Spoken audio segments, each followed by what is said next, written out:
Yan guys, magandang umaga. Welcome po ulit sa aking bagong YouTube channel. Ayan. Pupunasan po natin si number 46 kasi po ano po siya. Umumulan po kagabi, nagamit siya, hindi po nalinis. Kaya ngayon po lilinisin po natin, punas lang muna para matanggal po yung mga talsik-talsik sa kanya na dumi. Ayan. Para po malinis po siya. Kailangan po natin ganyan.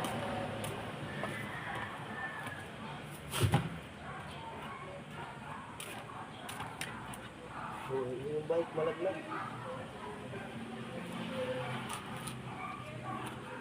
Tapos ayan nga po, napunasan na po natin siya. Nawala na po yung kanyang mga putik-putik. Ayan.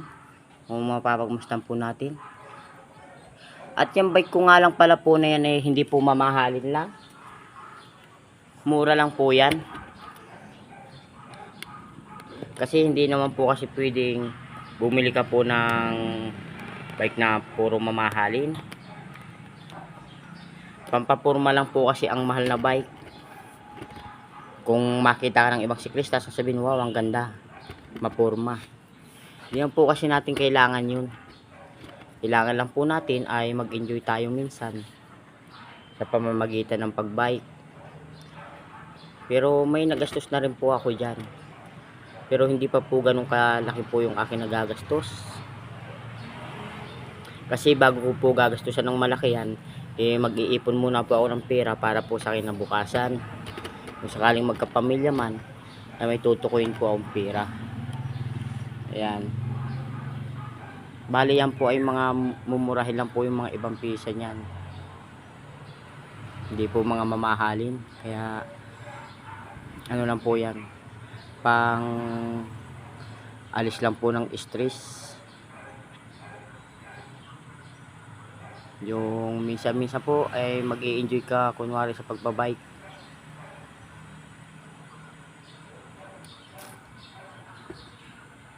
Bala ko po talaga bumili sana ng carbon. Kaya lang pag po nag-carbon ako, baka po mamaya abutin sa akin ng 3 buwan, mabali. Sayang naman po yung perang binili ng carbon. Yung ibinili mo po ng pang-carbon ay ibinili mo na lang ng lote. Pagdating ng araw, may ipon ka, may pagtatayuan ka ng sarili mong bahay. At yan lang naman po ang opinion ng isang tulad kong mahirap lang na tao, na sapat lang po ang kinikita.